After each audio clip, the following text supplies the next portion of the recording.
when we think about longevity and we think about Alzheimer's prevention, then we have to think about muscle, because a lot of these issues with body composition are not issues with body fat. We are not over fat. We are under muscled as a society.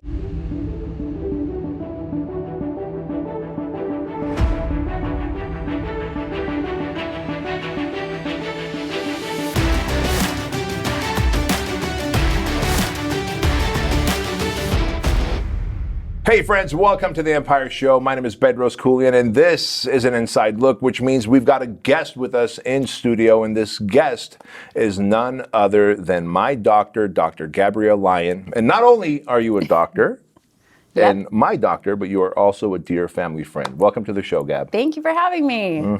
Thank you for being here.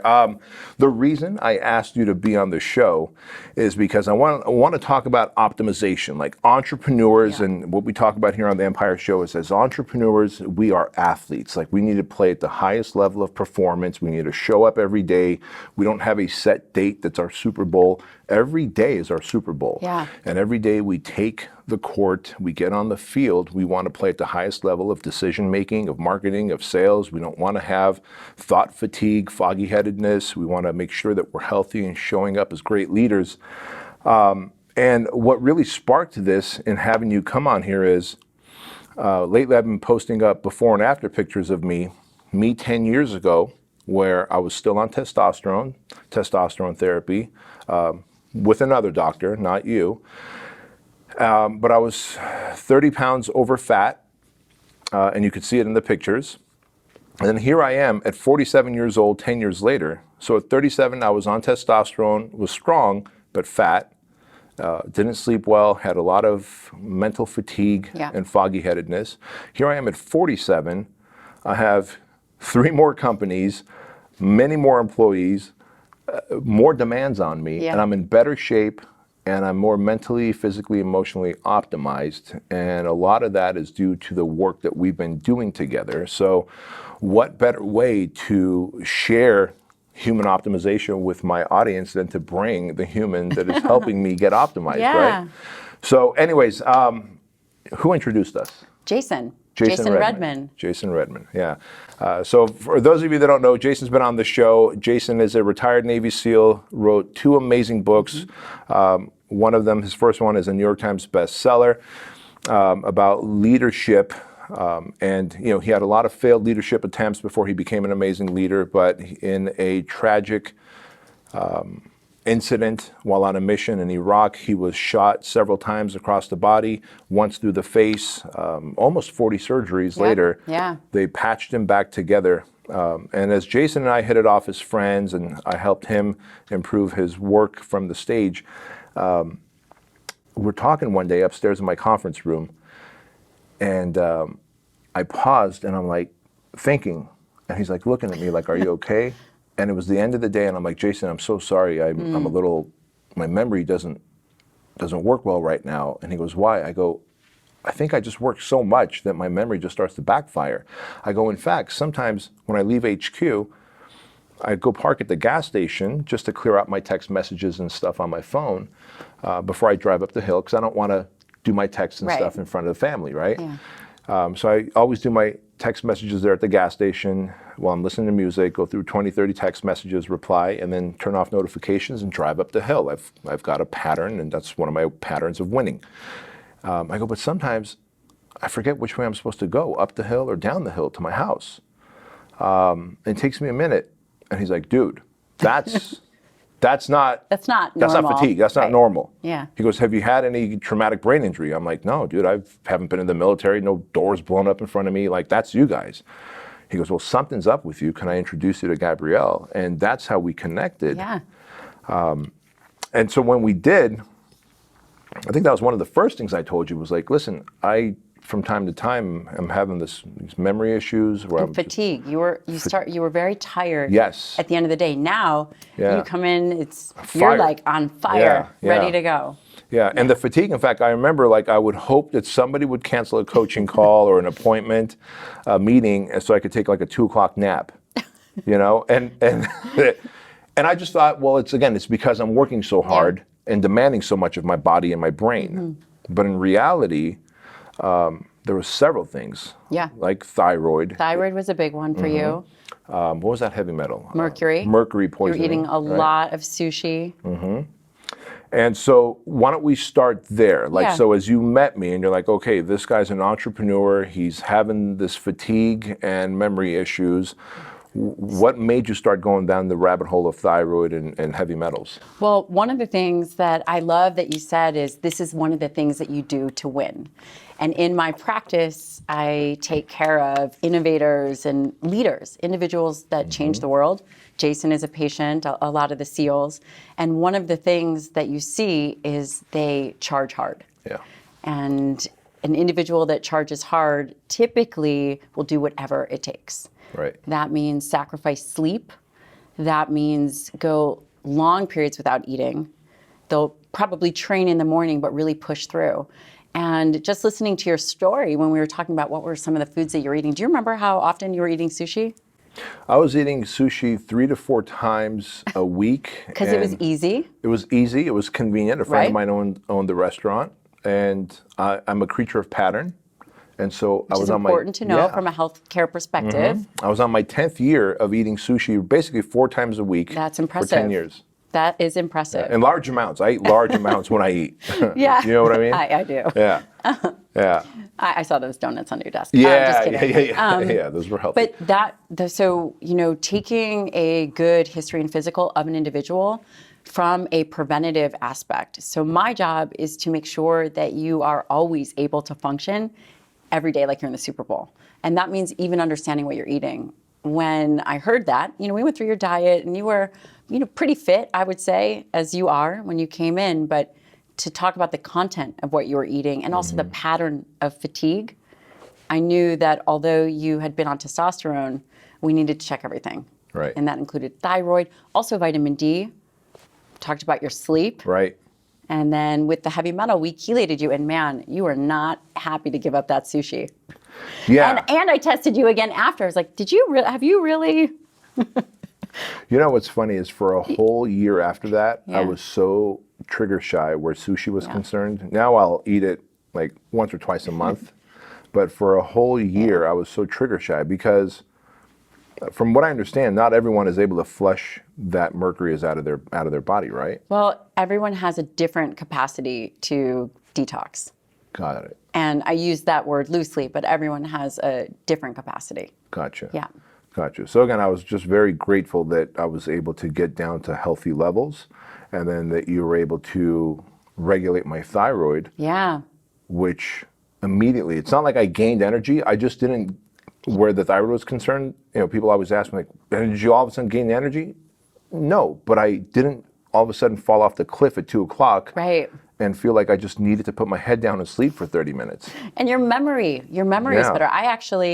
I don't know if you remember when we first met, you were very tired. You were really struggling with fatigue. Always. And also, we changed your testosterone dose. And I don't know if Yeah, that's actually worth talking I can about. talk about that. But again, part of an entrepreneur is go hard or go home, right? And lots of times the standard dose or even a little bit over the recommended dose of testosterone, whatever that is, may be too much for an individual. And actually, when you pull it back, the body, the receptors upregulate, the body can actually utilize the testosterone better. Yeah, which is exactly what happened. And again, I'm an open book, so I don't mind sharing this with anyone. And guys and gals, if you're watching and listening to this, you have questions that we weren't able to answer, just send me a DM, and more than happy to help you guys, or send Dr. Gabrielle if you want to, consider working with her a DM. But like for me, I went from 200 to 250 to 300 milligrams of testosterone cypionate a week. Just thinking, well, maybe more is better because I'm fatigued and I don't feel the aggression in the gym like I used to. And then when you put me on, I think it was 186 milligrams. Yeah, 185. Right? 185 milligrams. And we started we also did sub-Q. I mean, I don't know if you were a super fan of that for a period of time. In the beginning, I was skeptical because you don't necessarily hear about oil-based testosterone going subcutaneous. Yeah. Normally, it's intramuscular. Those of you that know. And I was a believer in that. And so to have those, but I think what was happening is I was stuck in old knowledge and didn't realize that so much new research and information had come out Yeah. and that doctors like you existed. Like I had no idea. Yeah. And so had Jay not made that introduction, one, I would have not known about the high levels of mercury in me. Two, I would imagine that I would just keep using higher doses of testosterone. Terrible. Right? Because Terrible. more is better Yeah. when you're high speed. And then on top of that, there's only so much coffee and Red Bull that you could have after 2 o'clock because at some point you know you need to sleep, but you're still trying to get that energy bump. Yeah. And so that's really helped me out big time in terms of personal optimization. But you said something a second ago. You said preventative. Right. Most people aren't preventative. They are Reactive. reactive. Yes, sir. What do you find? Like, how do you change someone's mind to go, hey, if you were preventative, we can really help prevent issues later? Well, entrepreneurs, they want to win. Yes. And the way in which they win is longevity. It's really a game about longevity. It's not short-term strategies. The key is to get an individual to understand that there's a battle rhythm and there are ebbs and flows. And depending on what those are, that we can prevent, if we think about the long-term trajectory. For example, sleep. When I first met you, I won't say anything about your sleep study, but when I first met you, sleep was not really a priority. Right. And one of the things, and that is with almost all entrepreneurs, that is the first thing And I'll say this. that they give up. You're absolutely right, because when you go, okay, where can I find more time to work?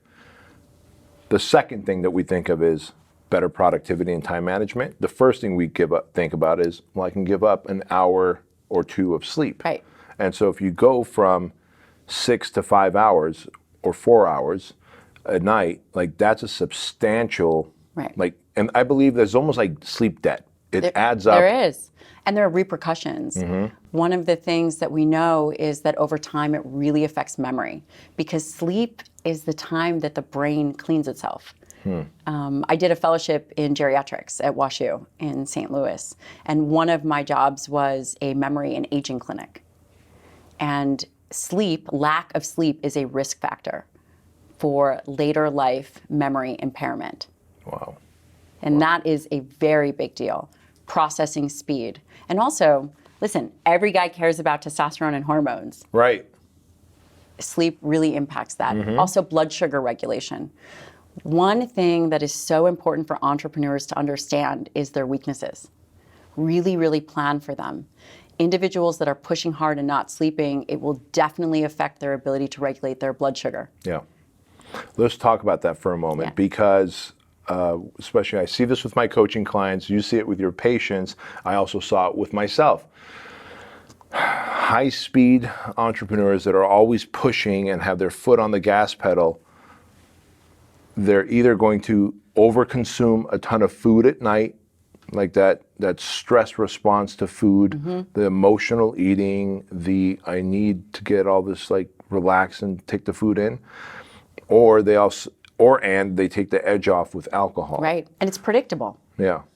That's what's Very so much interesting is people think of entrepreneurship is not predictable, but from a healthcare perspective, each and every one of you are very predictable. Yeah. And so what do you see in patterns like that? Yeah. When you see an entrepreneur or anyone high speed, a great athlete or whatever, someone who's dealing with stress and is dealing with stress because they know that they have a purpose, a drive, they have a passion for doing something, so the stress must continue, but they are managing it poorly through alcohol, through bad sleep, through overeating at night, foods that are going to spike insulin. Yeah.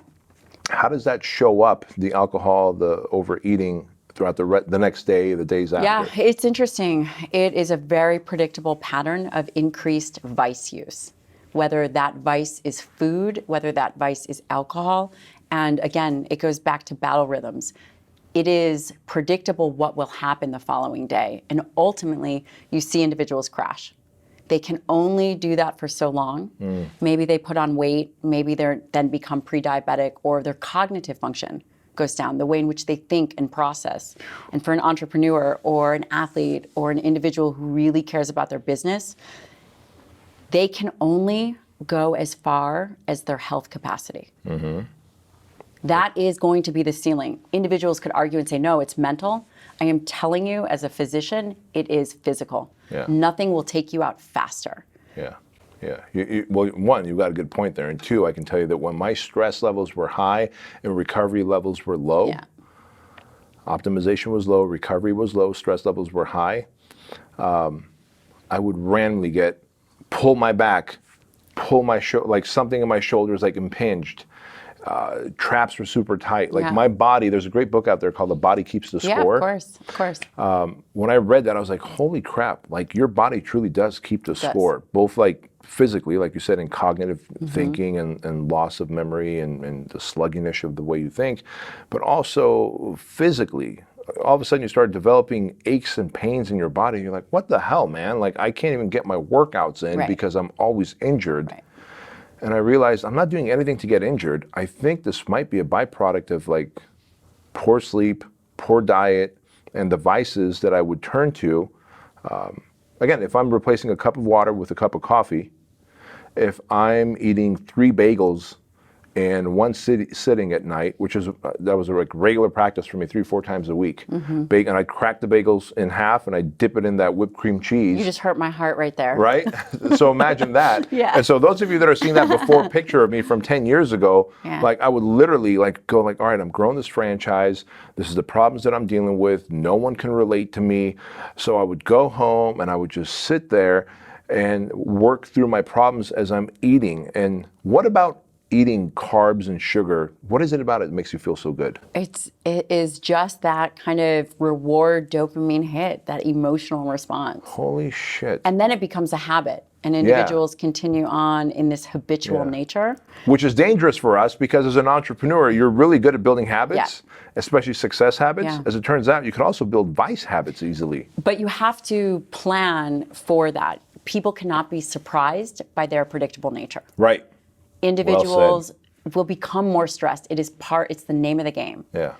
So individuals have to plan. There are times of push.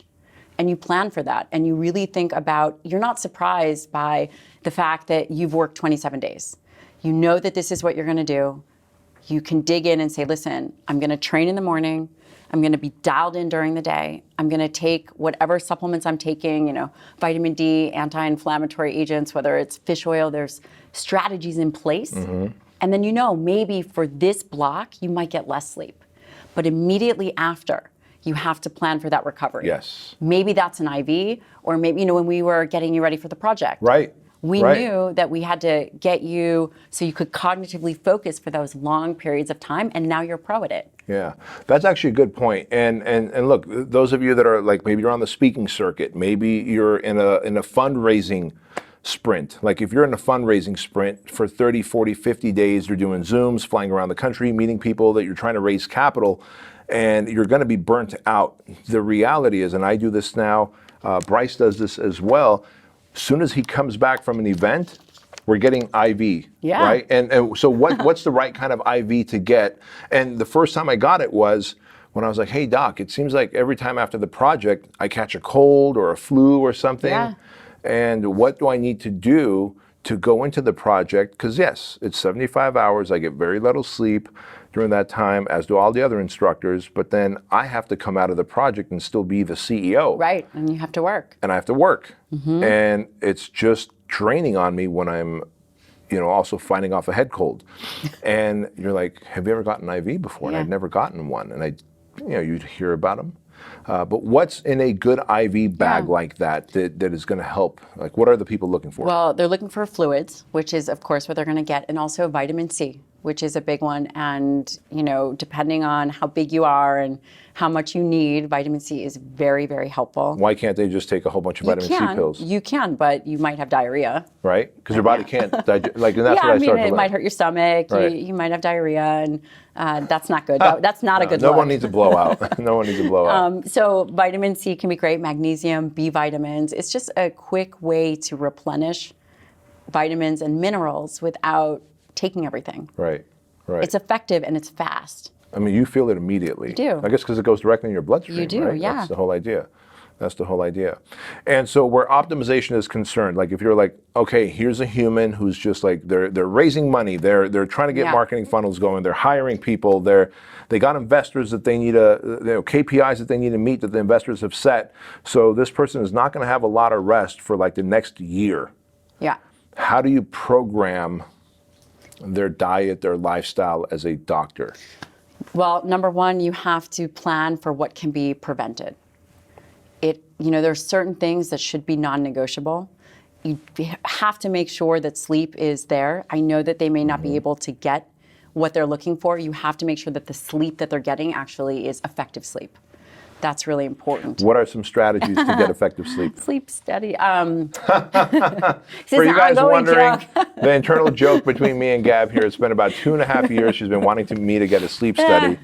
And so it'll be another 2.5 years. My objection was, I don't want to go to a place where I have to sleep in their bed. She doesn't, but and so she sent me a at-home sleep study kit. Which is still sitting at home. It's still sitting at home. And we also joke that you have your real wife, you have your work wife, and you have your medical wife. Between the three of us. Yeah, you guys still can't get me to take a sleep study. Yeah.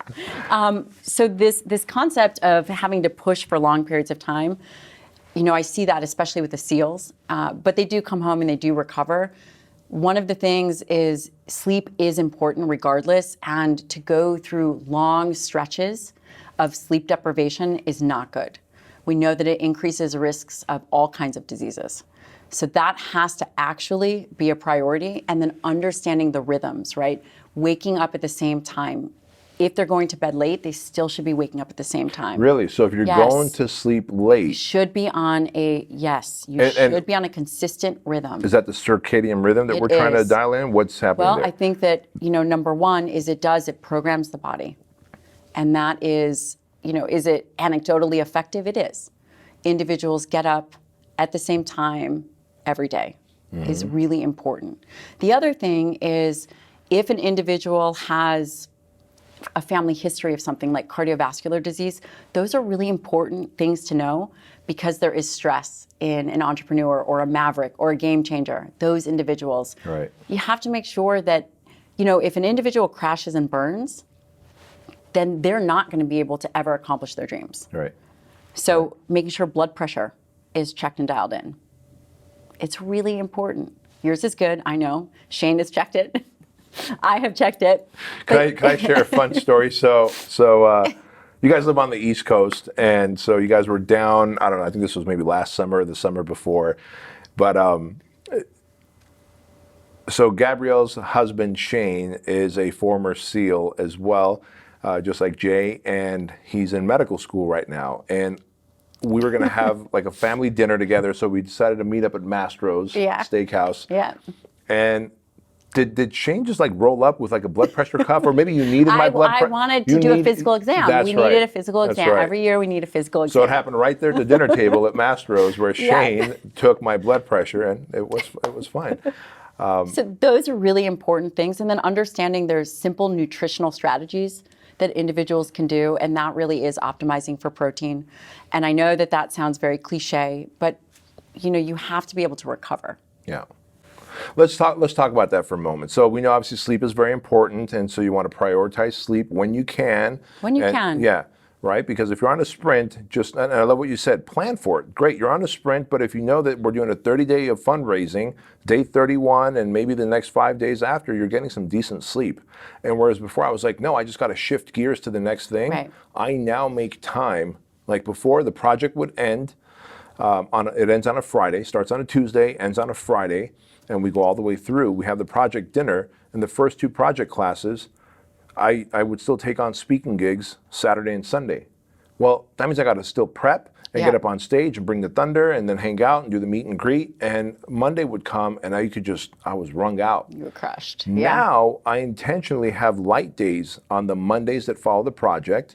So I've got literally Saturday, Sunday, and Monday that I get to rest and recover, and my body is so different. This is what I see with the best in the business, is they plan for it. Yeah. They understand and they pivot really quickly. Yeah. You pivoted really quickly. Yeah. I realized, like, again, you said it best, entrepreneurship or any kind of change, whatever change you want to make in the world, it's going to happen over a long time. It's going to happen over long term. Entrepreneurship, the successful entrepreneurship happens over long term. And if you want to be around for the long term, then you've got to look after the machine. And the machine is the brain, the mind, and the spirit, like all that, or the body, and it all has to work together. So the sleep factor is it. How important is hydration? I know Sean Stevenson always it is yaps important about it, but is it really that important? It is that important. Okay, I know it is. It is that important. The other thing I think it's really important for your listener to understand is that individuals often will put off any health-related tasks. They are not the entrepreneur. There is this, it's so interesting. I would say the best entrepreneurs are excellent at dealing with their health, but there is a kind of a tipping point where they don't make time for it, and they're constantly, falling behind at something, or there's a new headache, or there's a new gut issue. And those individuals, they really have to take a step back and prioritize. Nobody is too busy to prioritize their health. Yeah. Let's talk about gut issues for a moment. I know that there's been times where gut issues have definitely, during my highest levels of stress, two things happen. I get gut issues, like almost ulcers. Like I'm convinced, well, I know they're ulcers because I do. And my eyebrows and hair, like scalp, start flaking. It's crazy when I can tell it's a stress response. And interestingly enough, the last 4 or 5 years hasn't happened because I've learned to throttle myself. And obviously working with you has helped. And we do blood work. Every 90 days, right? Somewhat annoyingly, but listen, I think that you have to, my job is to make sure that you are safe and protected. But you know what, let me tell you guys something here for a moment. If you're like, yeah, that sounds like a lot, every 90 days blood work. I make it easy for you. You do. When you're working with a professional, and that's the point I want to make here, is when you're working with a pro, I show up here at 8 a.m. on the day that the blood work has to happen, because I got to do it fasted. I show up to HQ. There's someone already waiting, like in my office, by my couch. So I literally sit on my couch. I'm going through my text messages while I'm giving blood. And then Gabrielle gets the results a few days later, gives me a call, and then we get on the phone together. I never have to go to the doctor's office. I never have to go to like a lab court to give blood. Everything's convenient. I love how she just quickly knows how to break it down. And unlike your regular doctor that's like, oh, this level's good and this level's not. And you're like, well, what does it mean? You actually explain, like, this level is responsible for this in your body, and here's where you are, and here's where we want to be. And so I'm going to send you something, and the something is you send it all to Joan, my work wife. Which is amazing, and that's really helpful. And so people that think like, well, I don't have time, I'm in the startup phase. If you're like I was, where I'm in the startup phase, I don't have time for like this, and I used to stupidly say, I'll sleep when I'm dead. How dumb is that? At 47, I realized what stupid statements I was making. And I'm pretty sure you're not sleeping when you're dead. Anyway. Right, technically not. But it's so easy when you're working with the pro and the services come to you and the supplements show up. Like we're living in a whole different era where you don't have to go to the doctor to wait in a sick waiting room and then go to a lab court and give blood. That is very reactive, and you're not a sick individual. This is not what we are looking for. We are looking for ways to keep you healthy and well. Right. And also your diet is really dialed in. Yeah, and that's the big thing. So let's shift gears on that. Protein, like everyone seems to be talking about the beauty of plant-based protein. And based on... What would happen if you went plant-based? Actually, can I tell you what would happen? I've never shared this on social media or on a podcast because I've been waiting for this podcast for us to do together. Really? Yeah. So check this out. You know how I do these 6-week challenges? Yeah. During the 6-week challenge, where I was doing my MMA challenge, so I was training with Aaron Weatherspoon. At the time, he was King of the Cage, welterweight champion, training with him 3 times a week, while still working out in the gym. So every challenge that I would do, I would still do my meathead workouts in the gym, plus jujitsu or MMA or rock climbing or training for the marathon. So during this MMA challenge, I would train with him 3 times a week on the mats, and this was 6 weeks long. And right at the end of 6 weeks, after one of the last training sessions with him, I went to the gym to work out like I normally do. At the gym, there's this rope that you climb, and I went to climb that rope. and as I was coming down, my bicep snapped. Oh my gosh. Yeah. And so I found myself that evening in surgery getting a bicep reattachment. Well, lo and behold, what you may not know is Diana used to be a vegetarian. There was a period of time that she decided to go vegan and then went raw, right? Impressive. Yeah. That is very. And so I was like, well, hell, that'll be a new challenge. I'll go vegan and raw with you while I'm doing the 6-week challenge. So I was extra beating up my body. So you were just a glutton for punishment. Just bring the pain. Not taking in Drop any the quality hammer. protein. Yeah. And it was very clear to me that something that I know you know your body, everyone knows their body. My body should not, if I was taking the kind of protein I'm taking in today, my body would not have had any problem going up that rope and back down. But I'm convinced it was because of the lack of quality protein and the volume of quality protein that my body broke down and my bicep snapped. Yeah. And so what's your position on plant-based when the whole world seems to have shifted to plant-based? I have a lot of thoughts on this. And I will tell you that if you want to be plant-based, you can do it and still be healthy. But the question is that optimal? Is that going to make you as strong as your capacity? And in my opinion, no. Why is that? Because the quality of the protein is different. You know, iron, B vitamins, zinc, selenium, bioavailable protein is what we're built off of. Yeah. And you're talking about what? Chicken, fish, steak? Bison, beef. Yeah. Absolutely. Okay. I mean, if you really think about it, and this of course is anecdotal, how many really strong vegans do you know? And people are going to be like, well, there's a vegan bodybuilder. Okay. Right. But it is maybe perhaps the exception and not the rule. Right. Because there are exceptions in life. Of course. Yeah. There are exceptions in life. And so there was a documentary that came out a few years ago. Brutal, which it's called Game Changers. Yes. And that is, we should really preface that by saying it's entertainment and not science. Just because something comes out as a documentary doesn't mean that it's validated. Well said. And so obviously one of the things that I've learned from you is the term that muscle is the organ of longevity. Yes. Tell me what you mean by that. Muscle is actually the largest organ in the body. It's not the skin. And it's really responsible for everything. It's responsible for the way in which you age. You know, people are really interested in the immune system right now. Skeletal muscle is an immune modulator. When you contract it, it secretes myokines throughout the body, helps with inflammation. It's incredible. It's responsible for, obviously, the way you look.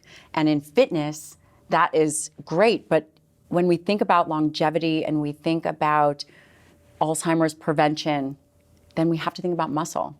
Because a lot of these issues with body composition are not issues with body fat. We are not over fat. We are under muscled as a society. Oof. We are not over fat. We are under muscled as society. Can you imagine we have obesity medicine instead of muscle-centric medicine? We are constantly looking at symptomology. That is a huge mistake. That is so reactive. All of these diseases start in skeletal muscle first. You get insulin resistance in skeletal muscle. Really? Yes, first. Talk about what insulin resistance is. Is this, the ability where the insulin that you're making, right, to move glucose into a cell is ineffective. And your body then produces more. And so if you can't move glucose into a cell. Right. Then that's toxic. That's the definition of diabetes. Oof. And the idea is, because if you can move glucose into a cell, then you can use it as energy. Yeah. Right? Yes. And if it doesn't, then it gets... And it also has to get out of the bloodstream because it's toxic. Right. Yeah. Powerful. These diseases are not diseases of adiposity. That is secondary. These are all diseases of skeletal muscle. Being under-muscled. Yeah. Society is under-muscled and under-quality proteined. Yeah, and weak. Yeah. Yeah. So if you were to give... let's say take-home piece of advice. 1, 2, or 3 pieces of advice for simple things that people can shift today and start seeing results soon. Okay, immediately, I would say the first meal of the day, whenever that is, should be high-quality protein. Can have a little bit of fat, whatever, but 30 to 50 grams first meal of the day, which I know you do. You do. I think you do a shake, and then you do a meal, and then a few other things. 1 gram per pound ideal body weight. For all the entrepreneurs, for anyone that is looking to attack in the battlefield of life, nail your nutrition. 1 gram per pound. Ideal 1 gram of protein per pound. Yes.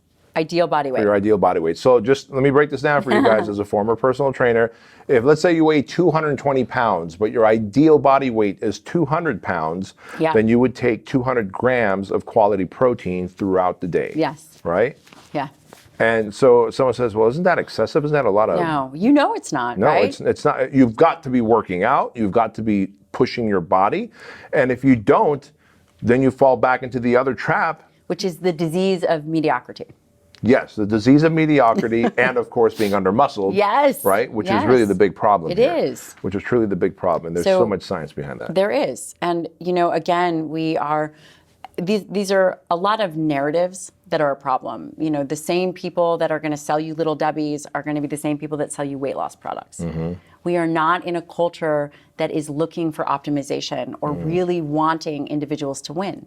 There is a huge narrative, and food industry has a lot to say of what we're even learning, even as physicians. You know, don't get me down this big rabbit hole of big pharma, but these are. Well, foods. Listen, if I'm peddling food that's going to increase insulin, it makes sense that I also be sell connected. Something else, right? Yes. That I also be connected to a pharmaceutical company or that whatever, solves a problem of insulin, right? Yeah. And so, listen, and I want to say that's not to say that all foods are bad or carbohydrates are bad. They're not, but it has to be utilized within your calories. Yeah. Right? So it is not about sitting in the dark, over consuming lollipops or marshmallows like I sent you. But those were delicious. I know, I told you. Yeah. Are you doing that for job retention? Why are you doing that? No, I'm kidding. So, all right. So we know that obviously whenever you wake up, your first meal of the day should be high protein. And lower fat. Yeah, because you've been fasting and now it primes your muscle. We know muscle is the organ of longevity, supports your immune system. It's going to help with brain function by help regulate metabolism. It's the place where you can move glucose into.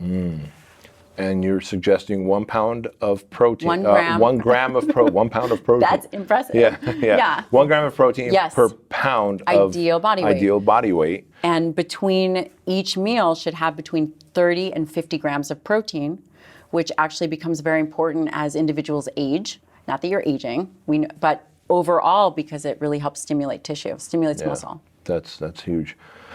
Speaking of fasting, because the way you said it, you were like, whenever your first meal is, you should get. So are you suggesting that you're pro fasting in the morning? I think it's a tool.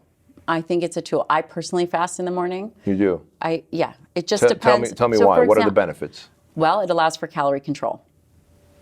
And it compresses a feeding window. So if anyone has gut issues, you were saying, before, which I don't, but I prefer to eat within a restricted time, in a time restricted window.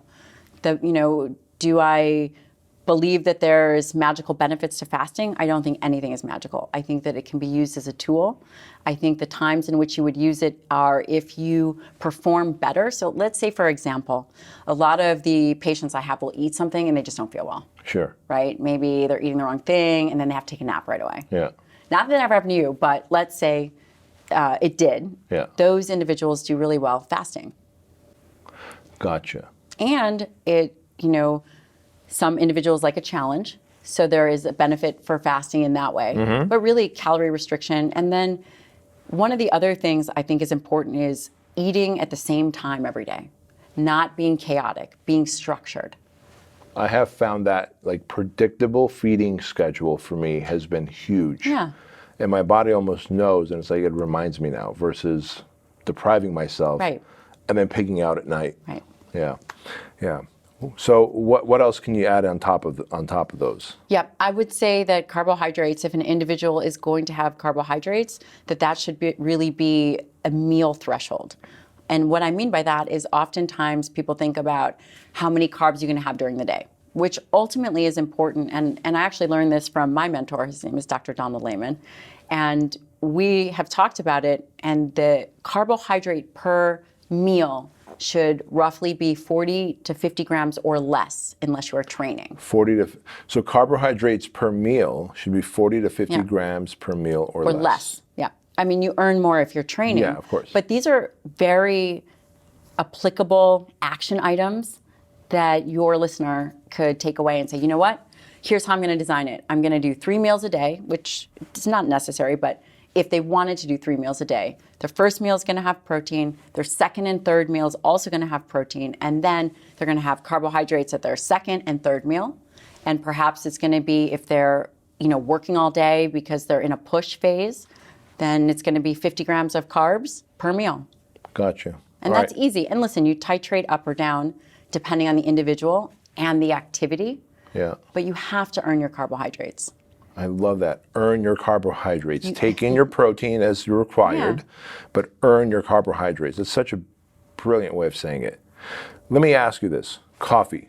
How much coffee is too much coffee? Is coffee even as bad for you as people say? Is caffeine bad? What the fuck is up with coffee, Doc? So I want this one SEAL in particular, Brian, I was taking care of him. He had just gotten back from deployment. And I went over and I checked his pulse. And he was just sitting there. So he's a breacher, just like this trunk of a dude. Hi, Brian. And he was just sitting there really calm. His pulse was like 150. I'm like, Brian, wow. How much coffee did you drink? He's like, Doc, I had a cup. Brian, how big was your cup? He was like, well, it was like about that big. Okay, so the concept of caffeine. Caffeine, I have no problem with caffeine. I mean, if you're gonna go over 400 or 500 milligrams, that's a lot of caffeine. But 200-300 milligrams, some individuals— Per serving or per day? I mean, gotta ask. Per day. But listen, some people can tolerate more depending on if you are a fast metabolizer. Got it. Shane pounds a lot of caffeine. Okay. But he can, it doesn't have a cardiovascular effect on him.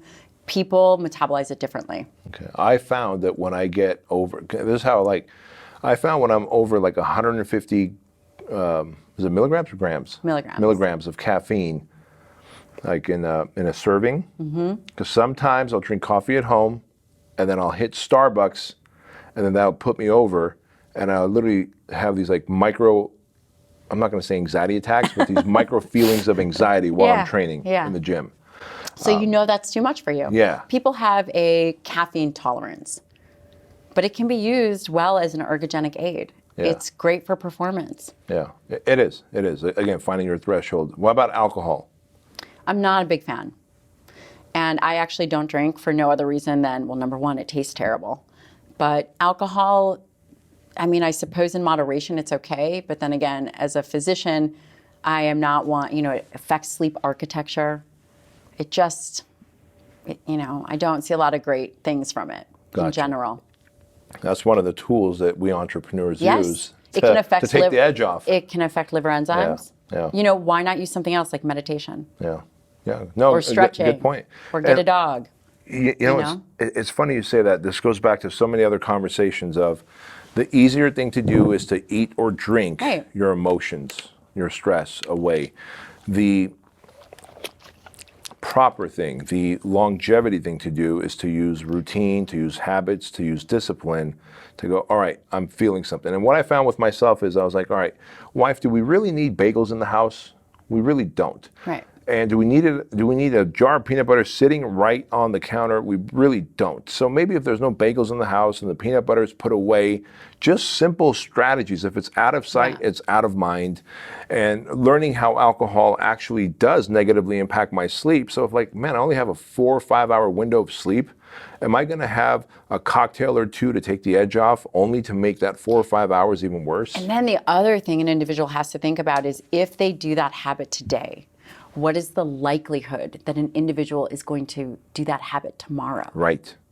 Because we have addictive personalities. And then they wonder why they never reach their goal. Or, regret is a bad thing. And the wave of youth only lasts so long. Mm-hmm. The great equalizer is health. Well the said. more mature an individual gets in terms of chronological age, the smarter they have to be, because the wiggle room is less. Yes, I have noticed that. The wiggle room is less. You look great for 35. Thank you. There was a time I could, God, we're talking like early 2000s, I could literally speak on stage on day one at Fitness Business Summit, these 3-day events I would have, and then get wasted that night with everybody. You never did that. Yeah, man, if you knew me back then. And then I would have probably fired you as a patient, You right? would have. And then at day 2, I would be up on stage crushing it. And then I noticed like a couple years later, now it took like a cup of coffee on stage that I had to nurse a cup of coffee to crush it. And then sooner I realized I can't keep doing this. I don't even want to get up on stage on day 2. Like, I'm a fucking mess. But it's like, if I can go back, and I'm speaking into the youth right now, if you're in your 20s and 30s, starting a business in that mid-level range, you're about to hockey stick, don't be an idiot, man. You've got to optimize now versus, I'm 47 now. I started really optimizing the last 4 or 5 years. Imagine if I started optimizing in my early 30s, like, there'd be less stress in my life. I feel like Fit Body Bootcamp and Trulian and all my business would have moved forward faster. And I don't know, I think whatever the long-term damages that I've caused would be less, but I can't do anything about taking that away. I can just be proactive towards it now. Well, you're actually a phenomenal patient. You are excellent. Really? You're not just saying that? No, I wouldn't. Do I just say that? Ed, I would like you to cut this clip and put it on the top of every website we have. Dr. Gabrielle Lyon saying you're actually a phenomenal patient. You are very wise in the way that you understand that things need to be tended to. And you're not actually reckless. Or if you're going to be reckless, I'll be like, we'll look at it. And that is wise. Because again, you're looking to do this for another 50 years. Right. It truly, that is the goal. And once you realize that you want to be in this for the long haul, then you go, how do I maintain this high level of optimization and performance? And it's interesting because there's a lot of information in this space. And when young entrepreneurs are coming up, there's a lot of, stimulant use. There's just a lot of stuff. And everything can be used well and appropriately, but more is not better. Right. And there's always a cost of doing business. There is a cost of doing business. Well said on that. So if our audience wants to find you, where's the best way for them to go to find you, connect with you, and learn more from you? Because we're just scratching the surface here. Yeah. They can find me on Instagram at Dr. Gabrielle Lyon, and my website at the same name, Dr. Gabrielle Lyon, and Twitter and YouTube. And I have a show coming soon. You do have a show coming soon. And guys and gals, I want you to really pay attention to what we're talking about here. If you trust me in terms of mentoring your business, and I appreciate the tens of thousands of you who always reach out after every episode and say you love that show, well, trust me here where your health is concerned too. Leadership and marketing and sales, those are all great things. But if the leader is not optimized to run the funnels, the sales, the teams, to make the decisions, then literally you could literally crush your dreams and never live up to your fullest potential. Dr. Gabrielle, is there anything I should have asked you that I didn't think to ask you that I should ask you now? No. Well, I appreciate your time. Thank you. For joining us. And guys and gals, take a screenshot of this. Be sure to tag me, tag Gabrielle, and share it on social media. And of course, thank you for leaving a 5-star review on iTunes. And as always, don't forget to tell your mama.